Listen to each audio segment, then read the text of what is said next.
চেপেছিলটা আমরা তখন বলি যখন সেটা নেমে যায়, কিন্তু তোর তো সেই ভূত আখেরে নামেনি, কারণ তুই তো তারপরে প্রজেক্ট, বিভিন্ন প্রজেক্টে অ্যাসিস্ট করেছিস, বিভিন্ন প্রজেক্টে মায়ের করিনি, জঞ্জাল, মায়ের জঞ্জালে করিনি, আমি ভালোবাসার শহরে কবিতা, ভালোবাসার শহর, হ্যাঁ হ্যাঁ হ্যাঁ, ভালোবাসার শহরে সেটা আমি কবিতাকে মানে অ্যাসিস্ট করি। সেটাও যেচে পড়ি আর কি কবিতাকে, যে আমি এই সময় থাকবো তোমার সাথে, হুম তুমি বলো। তো কবিতা আমাকে দুটো ডিপার্টমেন্টের অপশন দিয়েছিল, একটা হচ্ছে কস্টিউম আর একটা হচ্ছে আর্ট। হুম তো আমার আর্টের প্রতি ঝোঁক বলে আমি, আমার সবসময় আমি কস্টিউমের থেকে আমি আর্টের দিকে যাই আর কি। হুম। তো অ্যাসিস্ট্যান্ট আর্ট ডিরেক্টর হিসেবে আমি ছবিটায় কাজ করেছিলাম। আচ্ছা, কেমন লাগলো?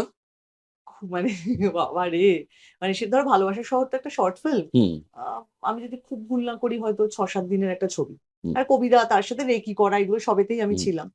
তো খুব আর কি মানে তোমার মানে একটা তো হচ্ছে যে আমার উপরে যে ডিরেক্টর আছে, যে চিফ, সে হুম সারাক্ষণ আর কি।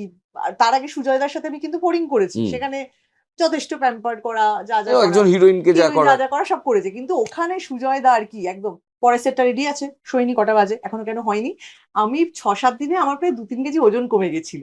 ঠিক আছে, তো তারপর থেকে অ্যাসিস্ট করার পরে মানে আমি, আমার মনে হয়েছিল যে আমরা বলি না ফ্লোরেল, এই যাচ্ছি যা, হুম আচ্ছা চাটা শেষ করি, হুম। আচ্ছা অমুক করি। তারপর থেকে আমি আর ওই জিনিসটা আমার একটা শিক্ষা, যে কোনো সময় আর কাউকে দাঁড় করিয়ে রাখবো না।